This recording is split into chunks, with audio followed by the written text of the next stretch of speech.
दोस्तों नमस्कार। इस विद्या विशेष यूट्यूब चैनल पे आप सभी का स्वागत है। मैं विकास सर। आज पॉलिटी के क्लास में हम ये देखेंगे कि भारत का संविधान में क्या पढ़ना होता है और भारत के संविधान का विषय सूची क्या है। ठीक है, तो आज चलिए हम देखते हैं। सबसे पहले हम ये देखें कि भारत के संविधान में भाग कितना है। तब भाग भारत के संविधान का जो भाग है वो है 22 भाग है। कितना भाग है? 22 भाग है। और आर्टिकल जो है आर्टिकल वो है आपको 395। आर्टिकल कितना है? 395। ठीक है, आर्टिकल है 395। तो इसमें हम ये देखेंगे कि भारत के संविधान में पहले उद्देशिका पढ़ा जाता है। उद्देशिका मतलब भारत के संविधान का उद्देश्य क्या है। ठीक है, भारत के संविधान का उद्देश्य क्या है इसके बारे में हम पढ़ते हैं। और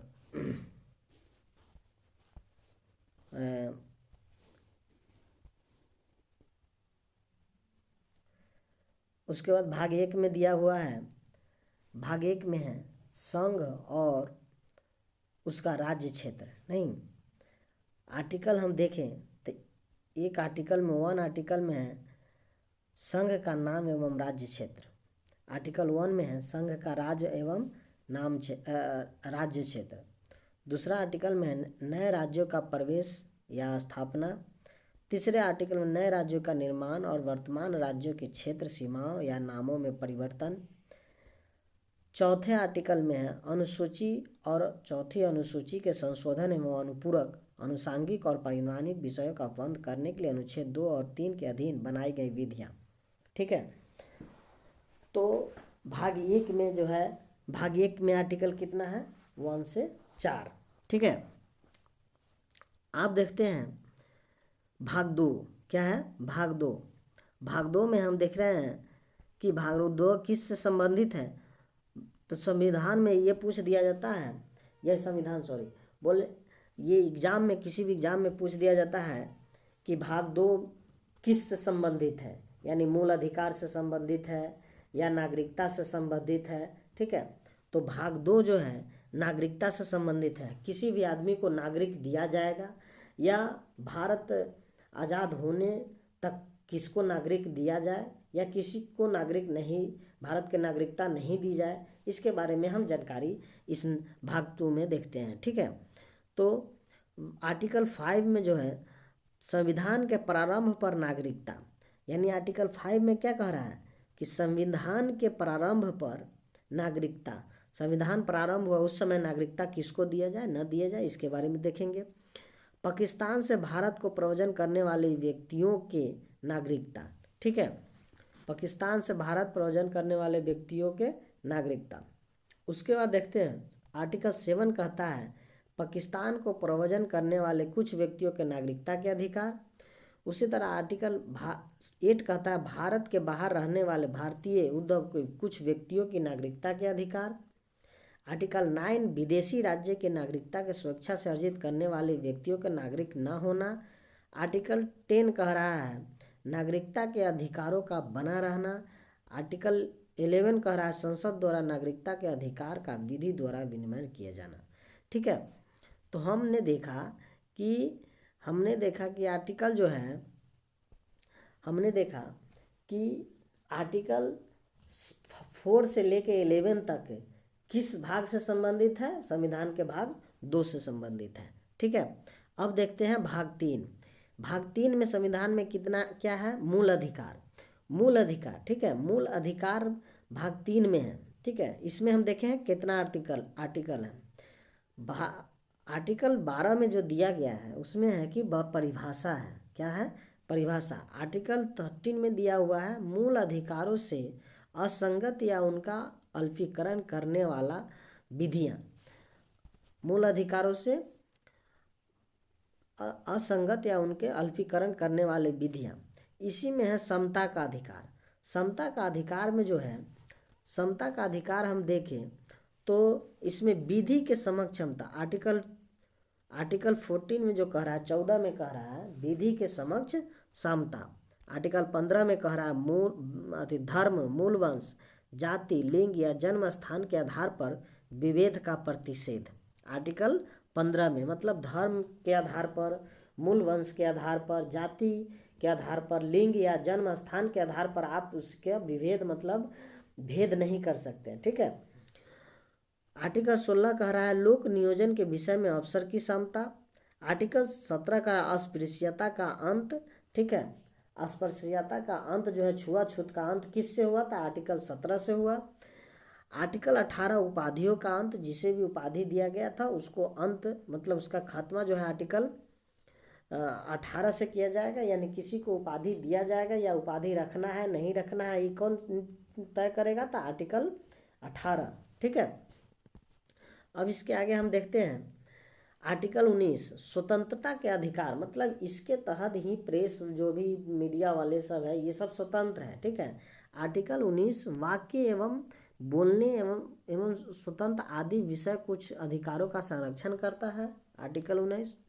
आर्टिकल 20 करता है कि अपराधों के लिए दोष सिद्धि के संबंध में संरक्षण, मतलब कोई व्यक्ति अपराधी है और वो अपना वकील रख सकता है, ये आर्टिकल कौन करता है? 20।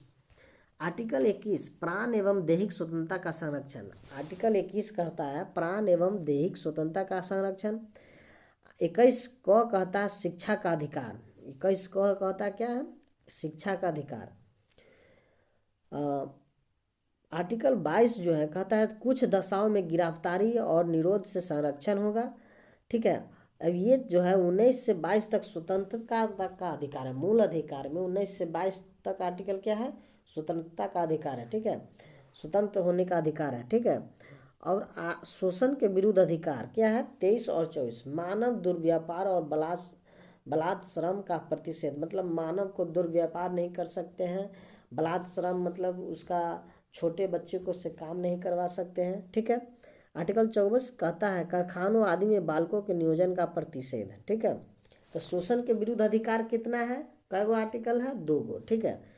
धर्म की स्वतंत्रता का अधिकार, यानी धर्म मानने न मानने की स्वतंत्रता का अधिकार, तो इसमें कितना है? 25, 26, 27, 28 यानी 4 गो आर्टिकल जो है धर्म की स्वतंत्रता का अधिकार मानता है। 25 अंतःकरण की और धर्म की अबाध रूप से मानने, आचरण और प्रचार करने की स्वतंत्रता, मतलब धर्म को मानना और प्रचार करने की स्वतंत्रता आर्टिकल कौन बताता है? आर्टिकल 25। ठीक है। आर्टिकल 26 कहता है धार्मिक कार्यों को प्रबंधन की स्वतंत्रता, मतलब आर्टिकल 26 कहता है धार्मिक कार्यों का प्रबंध आप कर सकते हैं, इसके लिए आप स्वतंत्र हैं। ठीक है। आर्टिकल 27 किसी विशिष्ट धर्म के अभिवृद्धि के लिए करों के समुदाय के बारे में स्वतंत्रता। आर्टिकल 28 कुछ शिक्षा संस्थानों में धार्मिक शिक्षा या धार्मिक उपासना में उपस्थित होने के बारे में स्वतंत्रता। ठीक है। संस्कृति और शिक्षा संबंधी अधिकार। 29 आर्टिकल 29 कह रहा है अल्पसंख्यक वर्गों के हितों का संरक्षण करना है। आर्टिकल 29 से अल्पसंख्यक वर्गों के हितों का संरक्षण करना है। आर्टिकल 30 कहता है शिक्षा संस्थानों की स्थापना और प्रशासन करने का अल्पसंख्यक वर्गों का अधिकार। ठीक है। आर्टिकल 31 के कहता है संपदाओं आदि के अर्जन के लिए उपबंध करने वाली विधियों की व्यावृत्ति। 31 ख कहता है कुछ अधिनियमों और विनियमों का विधि मान्यकरण। 31 ग कहता है कुछ निर्देशक तत्वों का प्रभावित करने वाले विधियों की व्यावृत्ति। ठीक है। संवैधानिक उपचारों का अधिकार। इस भाग द्वारा प्रदत्त अधिकारों को प्रवर्तित करने के लिए उपचार। इस भाग द्वारा प्रदत्त अधिकारों का बलों का आदि को लागू होने में उपांतरण करने की संसद की शक्ति। आर्टिकल 34 कहता है जब किसी क्षेत्र में सेना विधि प्रवृत्त है तब इस भाग द्वारा प्रदत्त अधिकारियों का निर्वर्धन है। आर्टिकल 35 कहता है इस भाग के उपबंध को प्रभावित करने के लिए विधान। ठीक है। यानी मूल अधिकार भाग 3 आर्टिकल जो है मूल अधिकार भाग 3 जो है कि आपको 12 से लेकर 35 तक है। क्या है? 12 से लेकर 35 तक है। ठीक है। मूल अधिकार, आर्टिकल मूल अधिकार, ठीक है। और नागरिकता जो है, नागरिकता भाग 2 में जो आर्टिकल है वो 5 से लेकर 11 तक है, नहीं। और आर्टिकल 1 में जो है 1 से लेकर 4 तक है, ठीक है, और भाग 1 में, ठीक है। अब देखते हैं भाग 4, राज्य के नीति निर्देशक तत्व। भाग 4 में क्या है, राज्य के नीति निर्देशक, यानी 36 में परिभाषा है। 37 इस भाग में अंतर्विशिष्ट तत्वों का लागू होना। 38 में राज्य लोक कल्याण की अभिवृद्धि के लिए सामाजिक व्यवस्था बनाए रखना। आर्टिकल 39 में है राज्य द्वारा अनुसरणीय कुछ नीति तत्व का, ठीक है।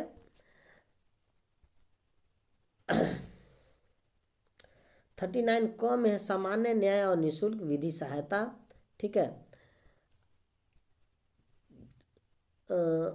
आर्टिकल 40 में है ग्राम पंचायतों का संगठन, यानी ग्राम पंचायतों का संगठन आर्टिकल 40 में है।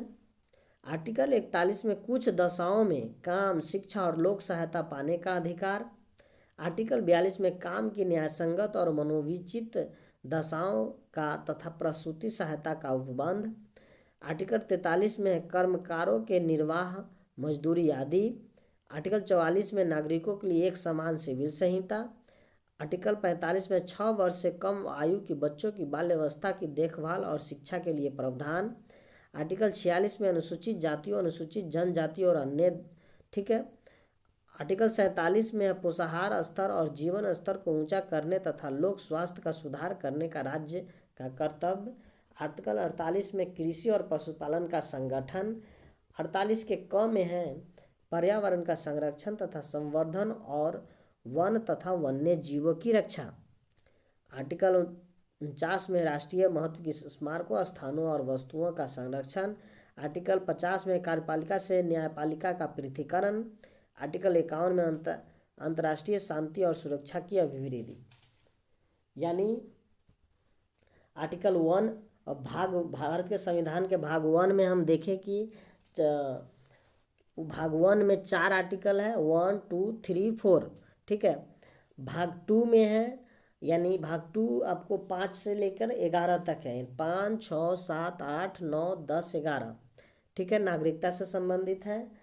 भाग 3 जो है मूल अधिकार से संबंधित है, जो 12 से 35 तक है, और 12 से 35 तक है। और राज्य के नीति निर्देशक तत्व, यानी भाग 4, भाग 4 जो है आपको 13 से लेकर 51 तक जो राज्य के नीति निर्देशक तत्व है, ठीक है। अब आता है भाग 4 के भाग 4 के क, यानी 51 के क, मूल कर्तव्य, यानी भारत के संविधान में मूल कर्तव्य है 51 क में।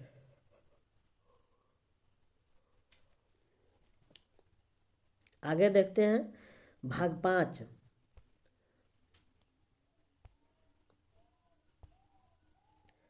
भाग 5 में है अध्याय 1। भाग 5 के अध्याय 1 में है कार्यपालिका, राष्ट्रपति और उपराष्ट्रपति। राष्ट्रपति और उपराष्ट्रपति क्या है, कार्यपालिका के बारे में देखा है, यानी इसमें हम पढ़ेंगे राष्ट्रपति और उपराष्ट्रपति के बारे में। यानी आर्टिकल 52 में है भारत का राष्ट्रपति। आर्टिकल 52 में क्या है, भारत के राष्ट्रपति। आर्टिकल 53 में संघ की कार्यपालिका शक्ति। आर्टिकल 54 में राष्ट्रपति का निर्वाचन। आर्टिकल 55 में राष्ट्रपति के निर्वाचन की रीति। आर्टिकल 56 में है राष्ट्रपति की पदावधि। आर्टिकल 57 में पुनः निर्वाचन के लिए पात्रता। आर्टिकल 58 में राष्ट्रपति निर्वाचन होने के लिए अर्हताएं, मतलब योग्यता क्या है। आर्टिकल 59 में है राष्ट्रपति पद के लिए शर्त। आर्टिकल 60 में राष्ट्रपति द्वारा शपथ या प्रतिज्ञान। आर्टिकल 61 में राष्ट्रपति पर महाभियोग चलाने की प्रक्रिया।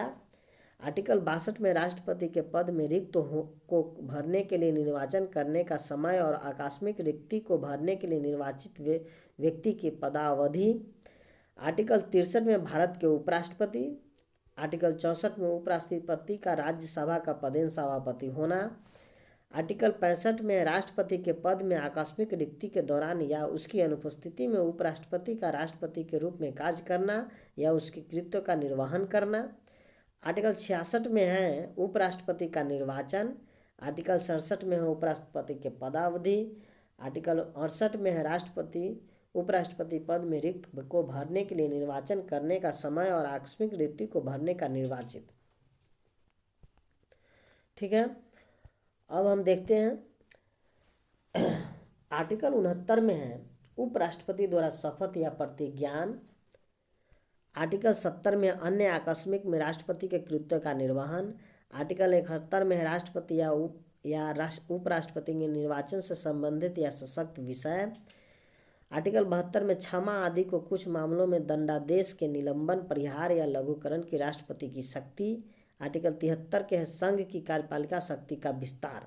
ठीक है, यानी आर्टिकल 52 से लेकर आर्टिकल 73 तक राष्ट्रपति और उपराष्ट्रपति के बारे में पढ़ना है। यानी आर्टिकल 52 से लेकर आर्टिकल, जैसे देखिए हमने देखा कि भाग 1 में ना, भाग 1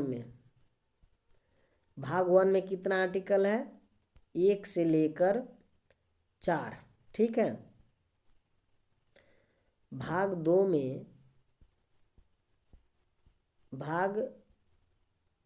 में आर्टिकल कितना है, भाग 2 में आर्टिकल है, आपको बता दे 5 से लेकर 11 तक। ठीक है, भाग 3 में आर्टिकल है यानी 12 से लेकर 35। ठीक है, और भाग 4 में जो आर्टिकल है यानी 36 से लेकर 51। ठीक है, और भाग 5 में जो आर्टिकल है, भाग 5 में आर्टिकल है 52 से लेकर, है ना, राष्ट्रपति या उपराष्ट्रपति के लिए पढ़ने के लिए 73। ठीक है, इतना बात हमने जाना। ठीक है, यानी भाग 1 जो है संघ व राज्य क्षेत्र की से संबंधित है। भाग 2 जो है नागरिकता से संबंधित है। भाग 3 जो है मूल अधिकार से संबंधित है। और भाग 4 जो है राज्य के नीति निर्देशक तत्व से संबंधित है। और भाग 5 कार्यपालिका से संबंधित है, जो राष्ट्रपति और उपराष्ट्रपति के लिए आर्टिकल 52 से लेकर 73 तक पढ़ते हैं। ठीक है, अब इसमें हम देखें तो आपको लगेगा कि इसमें हम अगर देखते हैं तो अब मंत्रिपरिषद, अब क्या देखते हैं, मंत्रिपरिषद। यानी मंत्रिपरिषद के लिए कौन आर्टिकल है, तो आर्टिकल 74 और 75 क्या है, आर्टिकल 74 और 75 ये मंत्रिपरिषद से संबंधित है। कैसे संबंधित है, मंत्री 74 में कहता है राष्ट्रपति को सहायता और सलाह देने के लिए मंत्रिपरिषद होगा। यानी आर्टिकल 74 क्या कहता है कि राष्ट्रपति को सलाह और सलाह देने के लिए क्या होगा, मंत्रिपरिषद होगा। और आर्टिकल 75 कहता है मंत्रियों के बारे में अन्य उपबंध। ठीक है, तो 2 हो गया मंत्रिपरिषद। राष्ट्रपति उपराष्ट्रपति के बारे में 52 से 73 हो गया। ठीक है, भारत के महान न्यायवादी, आर्टिकल 74 और 75 के बाद फिर एक टॉपिक आता है भारत के महान न्यायवादी। ठीक है, यानी भारत के महान न्यायवादी के बारे में किस आर्टिकल में है, तो आर्टिकल 76 में है। ठीक है, मंत्रिपरिषद से संबंधित 2 आर्टिकल है, 74 और 75। अब भारत के महान न्यायवादी जो है आर्टिकल क्या है, 76 में है। ठीक है, उसके बाद कहता है सरकारी कार्य का संचालन। सरकारी कार्य का क्या है, संचालन कह रहा है। यानी आर्टिकल 77 कह रहा है भारत सरकार के कार्य का संचालन। आर्टिकल 77 क्या कह रहा है, भारत सरकार के कार्य का संचालन। आर्टिकल 78 कह रहा है राष्ट्रपति को जानकारी देने आदि के संबंध में प्रधानमंत्री का कर्तव्य। यानी प्रधानमंत्री का कर्तव्य होगा कि राष्ट्रपति को जानकारी देने के लिए। तो यह आर्टिकल किस चीज़ में है, 78 में है। अब आते हैं अध्याय 2 जो संसद के बारे में है। ठीक है, संसद का गठन यानी 79 आर्टिकल 79 यानी 79 में क्या कह रहा है, संसद का गठन होगा। संसद के गठन के बारे में आर्टिकल 79 कह रहा है। आर्टिकल 80 कह रहा है राज्यसभा की संरचना। आर्टिकल 80 क्या कह रहा है? राज्यसभा की संरचना। आर्टिकल 81 कह रहा है लोकसभा की संरचना। आर्टिकल 82 कह रहा है प्रत्येक जनगणना के पश्चात पुनः समायोजन। आर्टिकल कौन कह रहा है? 82। आर्टिकल 83 कह रहा है संसद के सदनों की अवधि। आर्टिकल 84 कह रहा है संसद की सदस्यता के लिए अर्हता, मतलब योग्यता क्या है। संसद की कोई सदस्यता लेता है तो उसका योग्यता क्या होनी चाहिए, ये आर्टिकल क्या कह रहा है? 84। आर्टिकल 85 कह रहा है संसद के सत्र, सत्रावसान और विघटन। आर्टिकल 85 के द्वारा होगा। ठीक है। आर्टिकल 86 कहता है सदनों में अभिभाषण का और उनको संदेश भेजने का राष्ट्रपति का अधिकार। ठीक है। आर्टिकल 87 कहता है राष्ट्रपति का विशेष अभिभाषण, यानी राष्ट्रपति का विशेष अभिभाषण अगर हो तो आर्टिकल किस से? 87 से। आर्टिकल 88 कहता है सदनों के बारे में मंत्रियों और महान्यायवादी के अधिकार। आर्टिकल 88 कहता है सदनों के बारे में मंत्रियों और महान्यायवादी के अधिकार। महान्यायवादी के बात किस में है? तो आर्टिकल 76 में। ठीक है। संसद की अधिकारी क्या कह रहा है? संसद की अधिकारी, यानी आर्टिकल 89 में कह रहा है राज्यसभा का सभापति और उपसभापति, यानी राज्यसभा का सभापति और उपसभापति के बारे में हम किस आर्टिकल में जानेंगे? आर्टिकल 89 में। आर्टिकल 90 कह रहा है उपसभापति का पद रिक्त होना, पद त्याग और पद से हटाया जाना। ठीक है, ये आर्टिकल 90 कह रहा है। आर्टिकल 91 कह रहा है सभापति के पद के कर्तव्यों का पालन करने या सभापति के रूप में कार्य करने की उपसभापति या अन्य व्यक्ति की शक्ति। ठीक है। आर्टिकल 92 कह रहा है जब सभापति या उपसभापति को पद से हटाने का कोई संकल्प विचाराधीन है तब उसका पीठासीन न होना। आर्टिकल 93 कह रहा है लोकसभा का अध्यक्ष और उपाध्यक्ष, यानी लोकसभा के अध्यक्ष और उपाध्यक्ष किससे होगा? तो आर्टिकल 98 से। ठीक है। आर्टिकल जो है यानी लोकसभा का जो है 93 से लोकसभा का अध्यक्ष और उपाध्यक्ष आर्टिकल किससे होगा? 93 से। ठीक है। अध्यक्ष और उपाध्यक्ष पद का रिक्त होना, पद त्याग और पद से हटाया जाना आर्टिकल 94 है। आर्टिकल 95 कह रहा है अध्यक्ष के पद के कर्तव्यों का पालन करने या अध्यक्ष के रूप में कार्य करने की उपाध्यक्ष या अन्य व्यक्ति की शक्ति कह रहा है। ठीक है। आर्टिकल 96 कह रहा है जब अध्यक्ष या उपाध्यक्ष को पद से हटाने का कोई संकल्प विचाराधीन है तब उसका पीठासीन न होना। आर्टिकल 97 कह रहा है सभापति और उपसभापति तथा अध्यक्ष और उपाध्यक्ष के वेतन में भरी। आर्टिकल 98 कह रहा है संसद का सचिवालय। अब आता है कार्य संचालन, यानी आर्टिकल 99 सदस्यों द्वारा शपथ का प्रतिज्ञान है। आर्टिकल 100 सदनों में मतदान रिक्तियों के होते हुए भी सदनों की कार्य करने की शक्ति और गणपूर्ति। आर्टिकल कौन कहता है? 100। आर्टिकल 101 कहता है स्थानों का रिक्त होना। आर्टिकल 102 कहता है सदस्य के लिए निहरताएं। आर्टिकल 3 कहता है सदस्यों के निहरताओं से संबंधित प्रश्नों पर विनिश्चय। आर्टिकल 104 कहता है अनुच्छेद 99 के अधीन शपथ लेने या प्रतिज्ञान करने से पहले या अहिर्त न होते हुए निर्हित किए जाने वाले पर बैठने और मत देने के लिए शास्ति। ठीक है।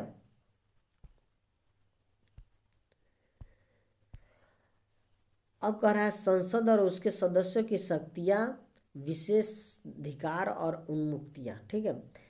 आर्टिकल 105 कह रहा है संसद के सदनों की तथा उनके सदस्यों की समितियों की शक्ति, विशेषाधिकार आदि। आर्टिकल 106 सदस्यों के वेतन और भत्ते के बारे में कहता है। आर्टिकल 106 क्या कहता है? सदस्यों और वेतन के भत्ते। ठीक है। विधायी प्रक्रिया क्या कह रहा है? विधायी प्रक्रिया अब क्या है? तो आर्टिकल 107 कह रहा है विधेयकों को पुनः स्थापना और पारित किए जाने के संबंध में उपबंध। ठीक है। 108 आर्टिकल 108 कह रहा है कुछ दशाओं में दोनों सदनों की संयुक्त बैठक। आर्टिकल 109 कह रहा है विधेयकों के संबंध में विशेष प्रक्रिया। आर्टिकल 110 कह रहा है धन विधेयक की परिभाषा है। आर्टिकल 111 विधेयकों पर अनुमति। आर्टिकल वित्तीय विषयों के संबंध में प्रक्रिया। आर्टिकल 112 कह रहा है वार्षिक वित्तीय विवरण। आर्टिकल 113 संसद में प्राक्कलनों के संबंध में प्रक्रिया कहा रहा है। आर्टिकल 114 विनियोग विधेयक है। आर्टिकल विनियोग विधेयक किस आर्टिकल से है? तो आर्टिकल 114। आर्टिकल 115 अनुपूरक अतिरिक्त या अधिकार अनुदान। आर्टिकल 116 लेखा अनुदान, प्रत्यानुदान और अपवादान निर्दान। आर्टिकल 117 कह रहा वित्त विधेयकों के बारे में विषय में उपबंध। ठीक है। साधारण प्रक्रिया यानी आर्टिकल 118 प्रक्रिया के नियम है। आर्टिकल 118 कह रहा है प्रक्रिया के नियम है। ठीक है। आर्टिकल 119 कह रहा है संसद में वित्तीय कार्य संबंधी प्रक्रिया का विधि द्वारा विनियमन। आर्टिकल 120 कह रहा है संसद में प्रयोग की जाने वाली भाषा। आर्टिकल 121 कह रहा है संसद में चर्चा पर निर्बंध। आर्टिकल 122 का न्यायालयों द्वारा संसद की कार्यवाही की जांच न किया जाना। आर्टिकल अब अध्याय 3 राष्ट्रपति की विधायी शक्तियाँ। 123 संसद के श्री विश्रांति काल में अध्यादेश प्रख्याति करने की राष्ट्रपति की शक्ति। अध्याय 4 कह रहा है संसद की संघ की न्यायपालिका। 124 आर्टिकल 124 कह रहा है कि उच्चतम न्यायालय की स्थापना और गठन, यानी उच्चतम न्यायालय की स्थापना और गठन आर्टिकल किसके द्वारा होगा? ये बात कहाँ लिखा हुआ है? तो आर्टिकल 124। आर्टिकल 124 को कहता है राष्ट्रीय न्यायिक नियुक्ति आयोग। आर्टिकल 124 ख कह रहा है आयोग के कृत्य। आर्टिकल 124 ग कह रहा है विधि बनाने की संसद की शक्ति। आर्टिकल 125 कह रहा है न्यायाधीशों के वेतन आदि। आर्टिकल 126 कह रहा है कार्यकारी मुख्य न्यायमूर्ति की नियुक्ति। 127 तदर्थ न्यायाधीशों की नियुक्ति कह रहा है। 128 आर्टिकल 128 कह रहा है उच्चतम न्यायालय की बैठकों में सेवानिवृत्त न्यायाधीशों की उपस्थिति। आर्टिकल 129 उच्चतम न्यायालय का अभिलेख न्यायालय होना। आर्टिकल 130 उच्चतम न्यायालय का स्थान। आर्टिकल 131 उच्चतम न्यायालय की आरंभिक अधिकारिता। आर्टिकल 131 को निर्जित मतलब खत्म है। ठीक है। आर्टिकल 132 कह रहा है कुछ मामले में उच्च न्यायालय से अपीलों की में उच्चतम न्यायालय की अपील अधिकारिता। आर्टिकल 133 कह रहा है उच्च न्यायालयों से सिविल विषयों से संबंधित अपीलों में उच्चतम न्यायालय की अपीली अधिकारिता। आर्टिकल 134 कह रहा है दंडिक विषयों में उच्चतम न्यायालय की अपीली का अधिकारिता। आर्टिकल 134 को कह रहा है उच्चतम न्यायालय में अपील के लिए प्रमाण पत्र। आर्टिकल 135 विद्वान विधि के अधीन फेडरल न्यायालय की अधिकारिता और शक्तियों का उच्चतम न्यायालय द्वारा प्रयुक्त होना। आर्टिकल 136 अपील के लिए उच्चतम न्यायालय की विशेष इजाज़त। आर्टिकल 137 निर्णय या आदेशों का उच्चतम न्यायालय द्वारा पुनर्विलोकन। आर्टिकल 138 उच्चतम न्यायालय की अधिकारिता की वृद्धि। आर्टिकल 139 कुछ रीट निकालने की शक्तियाँ का उच्चतम न्यायालय को प्रदत्त किया जाना। आर्टिकल 139 को कहता है कुछ मामलों का अंतरण। आर्टिकल 140 उच्चतम न्यायालय की अनुषांगिक शक्तियाँ। आर्टिकल 141 उच्चतम न्यायालय द्वारा घोषित विधि का सभी न्यायालयों का अबाधकरण होना। आर्टिकल 142 कहता है उच्चतम न्यायालय की डिग्रियों और आदेशों का प्रवर्तन और प्राधिकरण आदि के बारे में आदेश। आर्टिकल 143 कहता है उच्चतम न्यायालय से परामर्श करने की राष्ट्रपति की शक्ति, मतलब राष्ट्रपति जो है उच्चतम न्यायालय से परामर्श कर सकता है, इसके लिए 143 में दिया गया है आर्टिकल। ठीक है। अब कहता है 144 आर्टिकल 144 कहता है सिविल और न्यायिक प्राधिकारियों द्वारा उच्चतम न्यायालय की सहायता में कार्य किया जाना।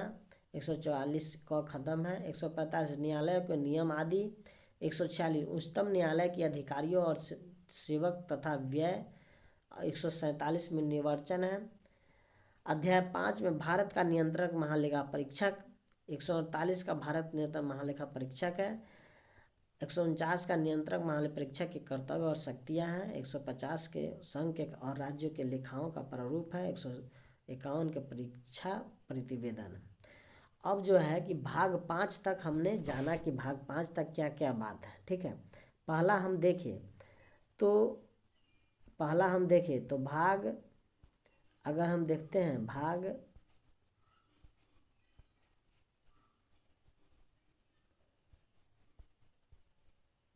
एक जो है, कहाँ आर्टिकल जो है भाग एक किससे संबंधित है, तो संघ और उसके राज्य क्षेत्र से संबंधित है। इसमें आर्टिकल 1 से लेकर 4 तक है, ठीक है। और भाग दो जो है, भाग दो जो है वो आपको 5 से लेकर 11 तक है, 5 से लेकर 11 तक है आर्टिकल, जो किससे संबंधित है, नागरिकता से संबंधित है। और भाग 3 जो है, भाग 3 जो है मूल अधिकार से संबंधित है, जो मूल अधिकार से संबंधित है, जो 12 से लेकर 35 तक है, ठीक है, 12 से लेकर 35 तक है। और भाग 4 जो है, भाग 4 वो जो है राज्य के नीति निर्देशक तत्व से है, जो 36 से आर्टिकल 36 से 51 है, ठीक है। और भाग 5 में हम देखें, भाग 5 में देखें तो 51 से 151 तक, ठीक है, कार्यपालिका है, ठीक है, जिसमें राष्ट्रपति, मंत्रिपरिषद, महान्यायवादी, उपराष्ट्रपति, ये सब पढ़ना है, ठीक है। अब जो है हम अगले क्लास में भाग यानी भाग 6 से हम चलेंगे, अगले क्लास में कहाँ से चलेंगे, भाग 6 में, ठीक है। आप लोगों को वीडियो अच्छा लगे तो ये विद्या विशेष यूट्यूब चैनल को सब्सक्राइब करें, ठीक है। बहुत बहुत धन्यवाद। जय हिंद।